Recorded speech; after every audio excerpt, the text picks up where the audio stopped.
hari ini kelompok ingkar sunnah itu ada. Mereka yang tak percaya kepada Nabi. Apa kata mereka?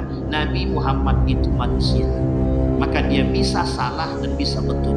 Jadi kami tidak percaya dengan apa perkataan Muhammad, dan kami tidak bisa pegang perkataan Muhammad, karena Muhammad itu mungkin salah, karena Muhammad mungkin dusta.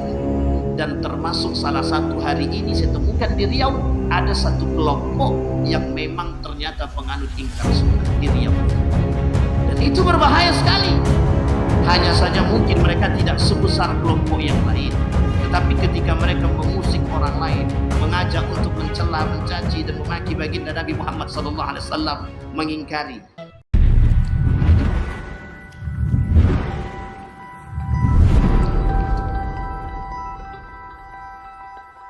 Mereka bekerja sama dengan orang Yahudi, Nasrani. Tujuannya apa? Bagaimana caranya menggoyangkan baginda Nabi Muhammad SAW. Sampai-sampai saking seriusnya mereka ingin membunuh Nabi, tidak hanya sekedar mengingkari sunnah Nabi, tidak hanya sekedar mengingkari risalah Nabi, tapi yang mereka ingkari adalah bahkan mereka membangun masjid khusus untuk menghancurkan baginda Nabi. Mereka bangun masjid untuk memecah Islam, mereka bangun masjid untuk membunuh Nabi, namanya Masjid Dirar. Bahkan Allah katakan di dalam Al-Quran, Allah tulis tentang masjid tersebut, jangan kalian datang ke masjid tersebut. Itu masjid tujuannya untuk memusuhi umat muslim, lita'tadu.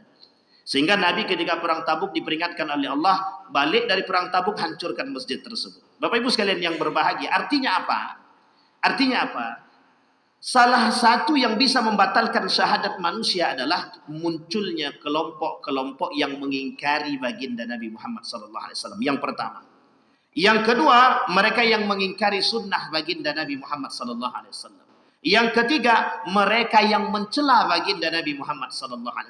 Ketiga-tiga karakter ini jika tertanam dalam diri seseorang, maka sadarlah bahwa mereka sedang berada pada posisi pembatalan syahadat. Atau mungkin syahadat mereka batal, tidak mengeluarkan mereka daripada Islam, tetapi mereka terjerumus dalam perbuatan kufur. Bahkan oleh Abdul Wahab dalam kitabnya Nawaqidul Islam dikatakan pada nomor yang ke-8 itu, pada nomor yang ke-7 itu dikatakan bahwa mereka orang-orang munafik itu sengaja memprovokasi orang-orang masyarakat yang lain untuk kemudian mengingkari Nabi. Dan itu disebutkan bisa membatalkan Islam atau keislaman mereka. Ma'asyiral muslimin rahimakumullah. Maka baginda Nabi Muhammad SAW dalam ayat itu adalah laqad kana lakum fi Rasulillah uswatun hasanah. Nabi cuman bagi tahu, ini loh contoh karakter yang baik, ini loh contoh akhlak yang baik. Ternyata semasa Nabi hidup saja itu masih banyak yang tidak bisa, bahkan mohon maaf menolak akhlak-akhlak yang mulia yang dibawa oleh baginda Nabi Muhammad SAW. Salah satu kelompok yang besar muncul pada masa Daulah Abbasiyah itu disebut dengan kelompok ingkar sunnah. Hari ini kelompok ingkar sunnah itu ada. Mereka yang tak percaya kepada Nabi. Apa kata mereka? Nabi Muhammad itu manusia, maka dia bisa salah dan bisa betul. Jadi kami tidak percaya dengan apa perkataan Muhammad, dan kami tidak bisa pegang perkataan Muhammad, karena Muhammad itu mungkin salah, karena Muhammad mungkin dusta. Dan termasuk salah satu hari ini saya temukan di Riau, ada satu kelompok yang memang ternyata penganut ingkar sunnah di Riau. Dan itu berbahaya sekali. Hanya saja mungkin mereka tidak sebesar kelompok yang lain, tetapi ketika mereka mengusik orang lain, mengajak untuk mencela, mencaci dan memaki baginda Nabi Muhammad SAW, mengingkari. Kalaulah sekedar tidak mengikuti sunnah Nabi, itu mungkin tidak dipermasalahkan, bahkan tak dosa. Tetapi ketika mereka mengingkari sunnah Nabi, maka disinilah persoalannya berkaitan kepada akidah, dia bisa rusak. Maka disebutkan dalam kitab tersebut Nawaqidul Islam, nomor 7-nya adalah mereka rusak keislaman mereka. Kemudian yang ke-18, ada orang-orang yang mengkafirkan orang Islam, man kaffara fahuwa kafir, kata Allah, yang mengkafirkan orang-orang yang sudah jelas keislamannya, kemudian dikafirkan, fahuwa kafir. Sudah berlalu. Ada kejadian yang unik, bahkan seorang ustadz mampu mengkafirkan ustadz yang lain, dan itu viral. Dan saya kira itu bisa menjadi contoh bagi kita yang tidak perlu kita ikuti. Kenapa? Karena Allah sangat mengancam, mengecam perbuatan orang-orang yang suka mengkafirkan orang lain. Salah satu perbuatan yang suka mengkafirkan orang lain ada perbuatan yang dilakukan oleh kaum Khawarij. Khawarij itu suka mengkafirkan orang. Maka kata kaum Khawarij itu yang tak sejalan dengan mereka kafir. Ali bin Abi Thalib kafir. Ali bin Abi Thalib kafir. Kemudian Muawiyah kafir, Aisyah kafir, Abdullah bin Umar kafir, Abdullah bin Abbas kafir, Ibnu Mas'ud kafir, dan lain sebagainya. Abu Musa al-Asy'ari dibilang kafir karena orang-orang yang masuk dalam kelompok Ali dan Muawiyah itu oleh kelompok Khawarij disebut dengan kafir. Kenapa? Karena mereka bertahkim atau berhak mengambil hukum bukan dengan Al-Quran. Ma'asyiral muslimin rahimakumullah, ini salah satu sarana. Ketika kaum Khawarij itu menjadi orang yang keluar dari barisan Ali, mereka langsung berpatokan dan berpedoman pada satu hal, Al-Quran dan hadis. Yang tak kembali kepada Quran dan hadis bukan dari golongan kami. Bahkan mereka mengambil hukum hanya kepada Al-Quran tapi tidak dengan hadis. Itu karakter-karakter orang-orang yang Khawarij, suka mengambil kesimpulan tersendiri. Sehingga mereka tak sejalan dengan kita ketika ada orang yang mengatakan berambil hukum dengan hadis Nabi, itu tak sejalan dengan orang-orang Khawarij. Bahkan mohon maaf, mereka rela membunuh yang sama dengan mereka.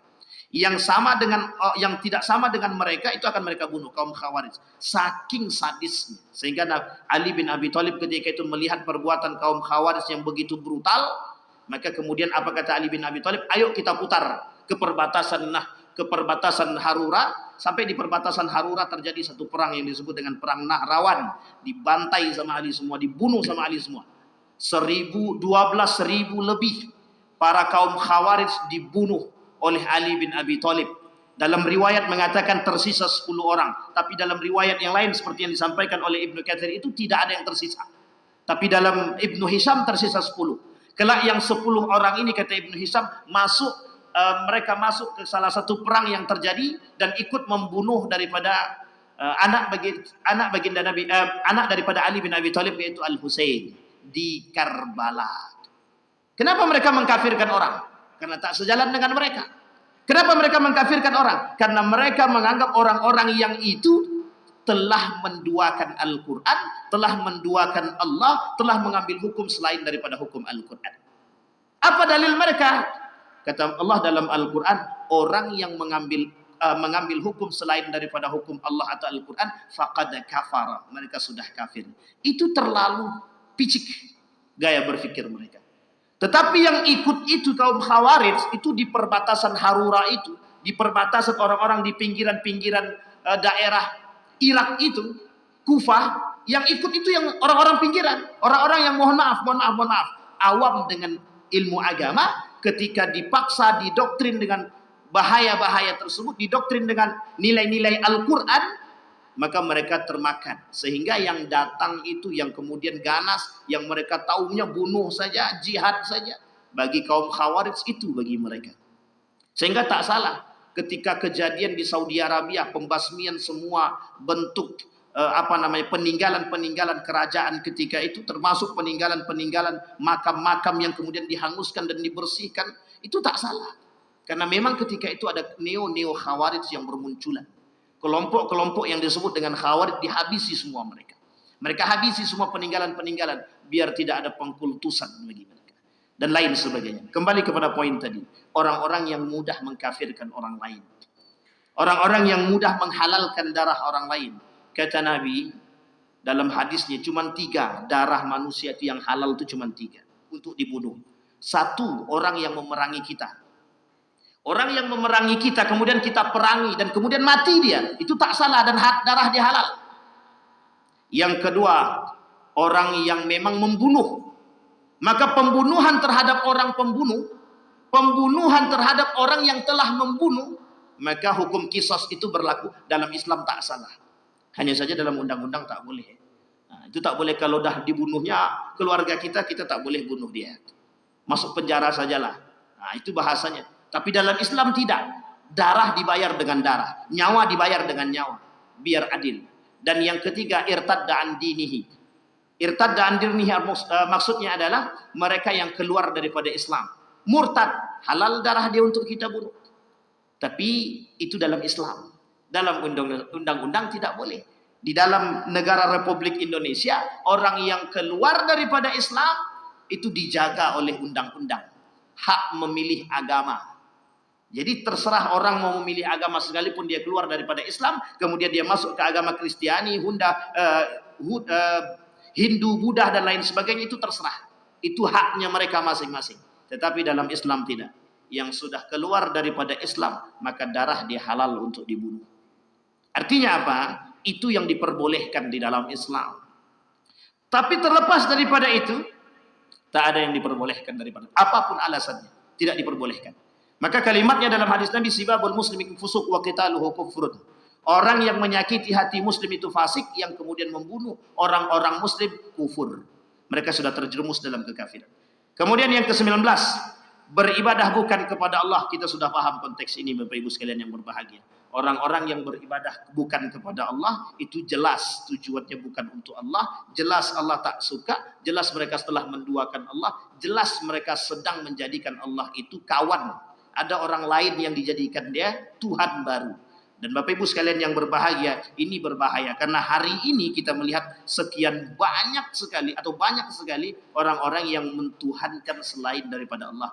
Kemudian 20 yang terakhir daripada perkataan Said Ahwa, yang bisa membatalkan syahadat manusia itu adalah syahadat orang-orang yang berislam atau orang-orang muslim. Yang ke-20 itu adalah orang-orang yang melakukan perbuatan syirik kecil. Ternyata syirik kecil itu mampu merusak daripada syahadat. Kenapa? Syirik kecil jauh lebih berbahaya daripada syirik besar. Syirik besar mereka mempertuhankan manusia, jabatan, kekuasaan dan lain sebagainya. Itu nampak. Tapi sementara syirik kecil tak nampak. Syirik kecil itu letaknya di hati. Riya, sum'ah, takabur, dan lain sebagainya. Ujub. Itu bagian daripada perbuatan syirik kecil yang tertanam di dalam hati manusia.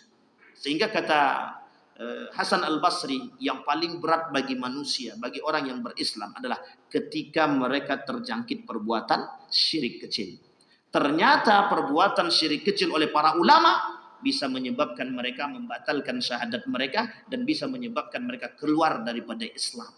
Bahkan perbuatan amal ibadah mereka yang mereka lakukan selama hidup mereka, karena mereka tergelincir dalam perbuatan syirik kecil, mereka terjerumus, tergelincir dalam syirik kecil. Apa kata para ulama? Mereka orang-orang yang amal ibadah dia tidak akan pernah diterima oleh Allah. Bahkan dalam riwayat yang lain itu disebut sittatu asya'in tuhbitul a'mal. Ada 6 perkara yang bisa membatalkan atau menggugurkan amal ibadah. Salah satu di antara sekian 6 tersebut adalah orang-orang yang suka melakukan perbuatan-perbuatan syirik kecil. Ma'asyiral muslimin rahimakumullah. Maka penting bagi kita untuk memahami hal-hal demikian agar kita bisa selamat. Bagaimana kita menjaga syahadat kita. Bahkan Syekh Muhammad Abdul Wahab At-Tamimi mengatakan yang harus dijaga dari hal-hal yang membatalkan keislaman itu, paling tidak yang membatalkan keislaman seseorang itu ada 10, kata dia. 10 itu tak sedikit Pak, banyak. Bukan. Jadi kehidupan kita ini harus mikir-mikir. Memang harus cerdas. Setiap melangkah kita berpikir salahkah atau tidak. Setiap kita melangkah kita berpikir. Kenapa? Kita takut setiap jalan itu ada pakunya. Sehingga ketika kita berjalan kaki kita tertusuk dengan paku. Apa yang kita maksud adalah setiap orang ketika berpikir setiap jalan itu ada paku, maka dia mesti akan berhati-hati daripada jalan dia. Sama. Kalaulah kita tahu hal-hal yang membatalkan syahadat kita, keislaman kita, itu mesti manusia itu akan berjalan melakukan ibadah itu pelan-pelan dan hati-hati. Kenapa? Karena dia takut terjerumus dalam pembatalan keislaman, begitu juga yang bisa membatalkan syahadat dia. Ma'asyiral muslimin rahimakumullah, mudah-mudahan apa yang kita sampaikan dan apa yang disampaikan oleh Said Hawa dalam kitab Akidah yang dinukil oleh Profesor Dr. Yunhar Ilyas tentang yang membatalkan syahadat, 20 poin tersebut bisa kita tanamkan dalam diri kita untuk menjadi penjaga agar kita berhati-hati dalam melangkah dan kita tak terjerumus dalam akidah yang salah, tidak terjerumus dalam akidah yang batal, tidak terjerumus dalam iman yang rusak. dan kita selamat dan kita tergolong orang-orang yang sedikit tapi selamat di hadapan Allah Subhanahu wa taala. Saya kira itu saja, mudah-mudahan bermanfaat bagi kita semua. Mudah-mudahan ada berkahnya bagi kita. Fa'tabiru ya ulil absar la'allakum tuflihun. Kita berdoa kepada Allah. A'udzu billahi minasyaitonir rajim. Bismillahirrahmanirrahim. Alhamdulillahirabbil alamin. Hamdan syakirin, hamdan na'imin, hamdan yuwafi ni'amahu wa yukafi'u mazidah. يا ربنا لك الحمد كما ينبغي لجلال وجهك الكريم وعظيم سلطانك. اللهم فقهنا في الدين وعلمنا التأويل. اللهم انصر من نصر الدين واخذل من خذل المسلمين. اللهم أعنا على ذكرك وشكرك وحسن عبادتك. اللهم اختمنا بحسن الخاتمة ولا تختمنا إلا بحسن الخاتمة. اللهم جنبنا من منكرات الأخلاق والرياء والنفاق وكل ما يؤذينا يا رب العالمين. اللهم انفعنا بما علمتنا وارزقنا علوما تنفعنا في الدين والدنيا والآخرة. ربنا آتنا في الدنيا حسنة وفي الآخرة حسنة وقنا عذاب النار والحمد لله رب العالمين. السلام عليكم ورحمة الله وبركاته.